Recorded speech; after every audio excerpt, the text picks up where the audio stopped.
I've just returned from Sweden, and really, it's a story of two halves. There's plenty of picture-perfect Stockholm for the tourists. I saw loads of that. But there's quite a different place to be found in the suburbs, like Rinkeby, where I spent some time. A worried Eritrean lady even grabbed me off the bus to say, look, you're in the wrong place. It turns out around 200,000 immigrants have arrived in Sweden in the last few years. They're quite liberal with their borders.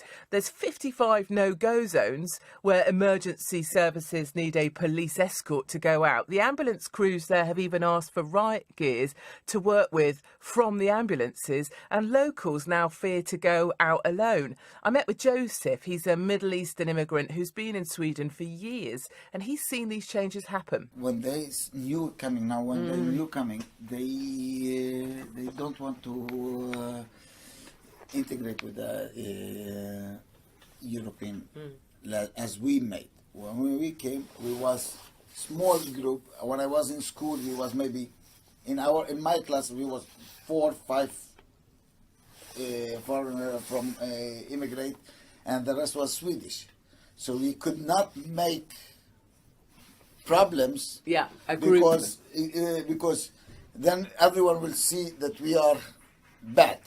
So we was making as the other make. But now they keep all the foreigner coming in one place. In one place, exactly like what I was going to say. my school, now you go to the school, you see 5, 6 Swedish and the rest immigrate. In a country seen as the pinnacle of equality for women, I've always thought of Sweden as this kind of super equal place. It has 2 years paid maternity leave. There's now places in the migrant suburbs where women are frightened to go out at night. I met with one of them. She's 27 years old. We'll call her Lucy here. And she showed me around. She told me what it's like for her just to try and get home from work. Before it was like I was a bit nervous when it was dark out, but now it's even in daylight I can feel a bit nervous, because it's a lot of weird groups of men just hanging around, and we're actually going to pass like a bridge, and under the bridge there's a group of men just standing around drinking alcohol all day,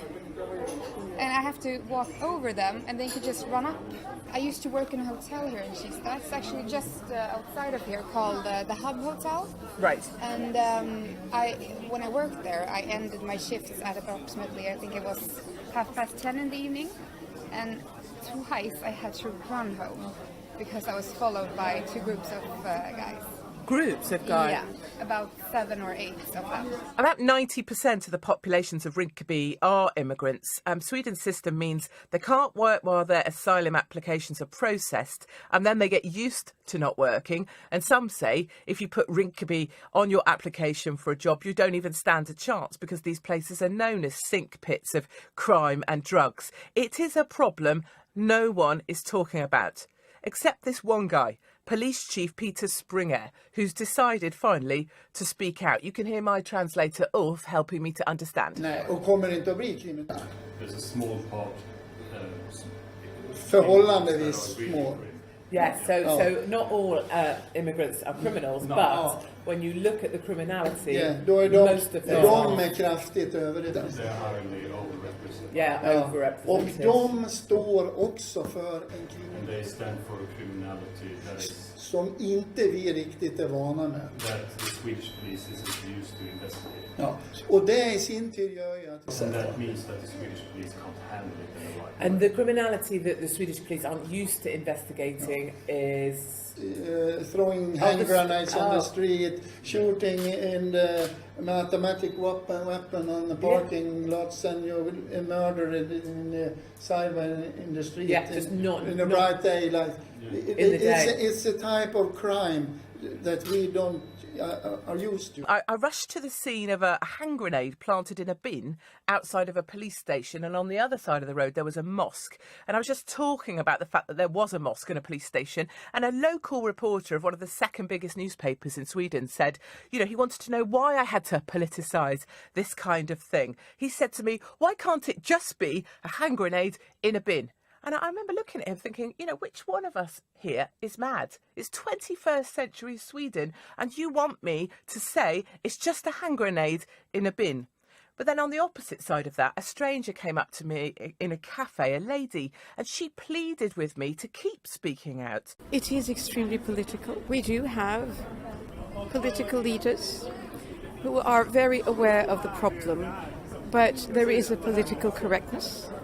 There is also, I think, a much deeper perspective on this in Sweden, and that is that we live in a perfect society.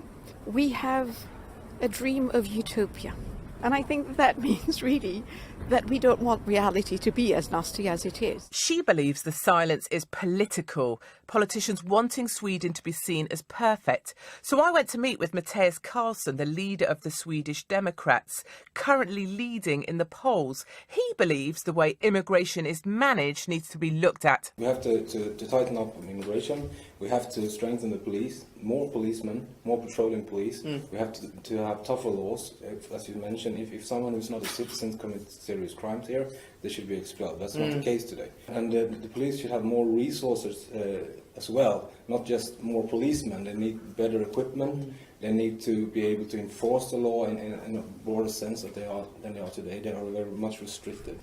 But then we have to start building a spirit of citizenship, of national identity again, to strengthen the community and to have strengthen the foundation of the Western values. All these very different people seem to share a single message, which was that Sweden cannot begin to solve its problems until it starts talking about them. You know, I'd ask the politicians to step away from the pretty bits, which look like the Sweden you and I would imagine, and spend time with the men and women in the dirty places in between, in the suburbs, the places I went.